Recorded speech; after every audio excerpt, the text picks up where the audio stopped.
Assalamualaikum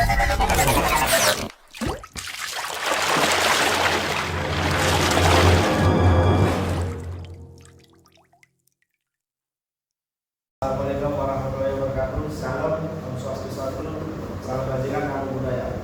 Jaga sejahtera bagi kita semua. Kembali lagi bersama saya Brevin Cokes Tuban Berwan.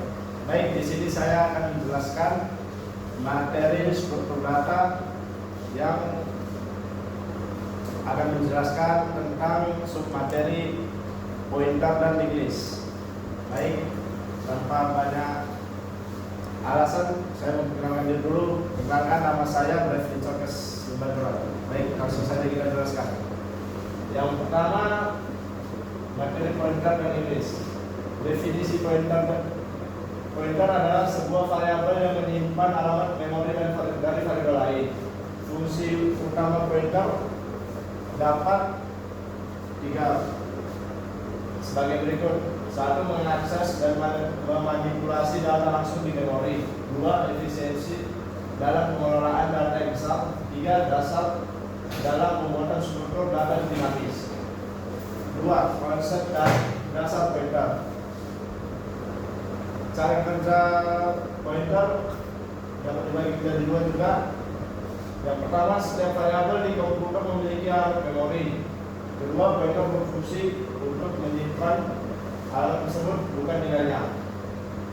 Keuntungan pada pointer ialah pertama, membantu membuat program yang lebih fleksibel. Kedua, digunakan dalam pengelolaan struktur data seperti array dinamis, list, dan lainnya.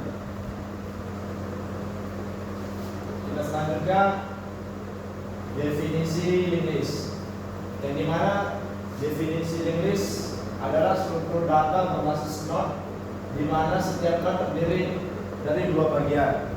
Yang pertama, data dapat diartikan menyimpan nilai informasi, dan kedua, pointer dapat diartikan menunjuk ke node berikutnya atau sebelumnya pada jenis tertentu. Perbedaan dengan array adalah list memiliki ukuran dinamis, sedangkan array memiliki ukuran tetap. Elemen array memiliki indeks, sedangkan elemen list diakses secara berangkai. Jenis-jenis list dapat dibagi menjadi empat. Yang pertama, signaling list. Signaling list adalah setiap node hanya menunjuk ke node berikutnya dan sederhana dan efisien. Kedua, double linked list.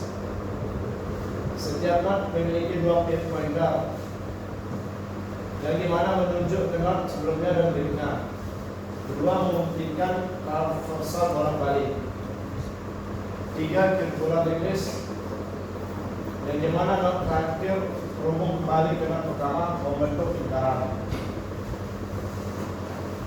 5. Operasi dasar list, yang dimana kita dapat artikan penyimpan, menambahkan node baru di awal, tengah, atau akhir. Menghapus node dari awal, tengah, atau akhir. Traversal, menelusuri setiap node dalam list dari awal hingga akhir. Dan yang terakhir, mencari data tertentu dalam node. Nah, pointer dalam list. Pointer menjadi elemen utama untuk menghubungkan node satu sama lain. Dua, digunakan untuk menyimpan alamat node berikutnya dan memanipulasi struktur secara dinamis, atau menambahkan, menghapus node tanpa menggeser elemen seperti pada array. Baik, di sini saya menjelaskan keunggulan dan kekurangan list, yang dimana keunggulannya terbagi tiga. Pertama, ukuran data berubah dinamis sesuai kebutuhan. Dua, operasi penambahan dan penghapusan elemen lebih cepat dibanding array.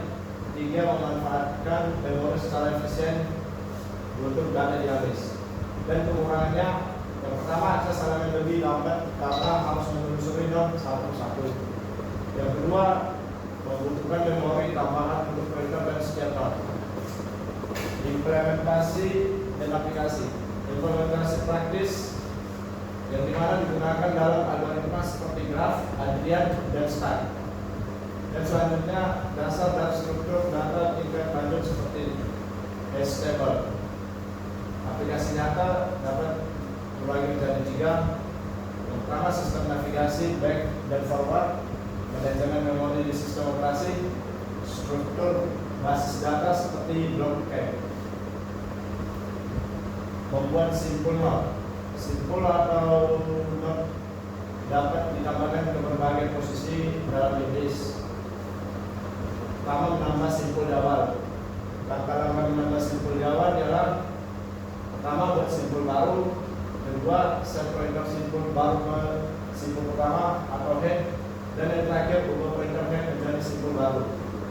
B, menambah simpul tengah. Langkah-langkah menambah simpul di tengah: yang pertama, ditemukan simpul sebelumnya dalam posisi di mana simpul baru akan disisipkan. Yang kedua, buat simpul baru.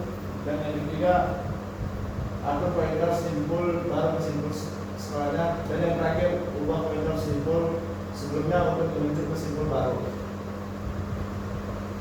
Dan yang terakhir, menambah simpul di akhir. Jadi mana langkah-langkahnya: pertama, buat simpul baru. Kedua, temukan simpul terakhir atau simpul dengan pointer 0. Ketiga, atur pointer simpul terakhir ke simpul baru. Dan yang terakhir, pointer simpul baru bisa ke 0. Menghapus simpul. Simpul dapat dihapus dari berbagai posisi dalam list. Menghapus simpul di awal, langkah-langkahnya: yang pertama adalah simpan halaman simpul pertama. Kedua, atur pointer head ke simpul kedua. Dan yang ketiga, hapus simpul pertama dari memori. Menghapus simpul di tengah. Langkah-langkahnya adalah: yang pertama, temukan simpul sebelumnya dan simpul yang akan dihapus. Kedua, simpan halaman simpul yang akan dihapus. Ketiga, atur pointer simpul sebelumnya untuk melompat simpul yang akan dihapus. Dan yang terakhir, hapus simpul dari memori. Menghapus simpul di akhir. Langkah-langkah yang pertama adalah temukan simpul kedua dari terakhir. Kedua, simpan halaman simpul terakhir. Ketiga, set pointer simpul kedua dari terakhir menjadi 0. Dan yang terakhir, hapus simpul terakhir dari memori. Visualisasikan. Yang pertama, simpul awal yang menyisipkan atau menghapus langsung dari head. Yang simpul tengah memerlukan traversal untuk menemukan posisi yang sesuai. Dan yang terakhir, simpul akhir yang memerlukan traversal untuk mencapai simpul terakhir. Kesimpulan dari materi pointer dan Inggris. Pointer dan Inggris bekerja sama untuk memberikan fleksibilitas dalam pengelolaan data.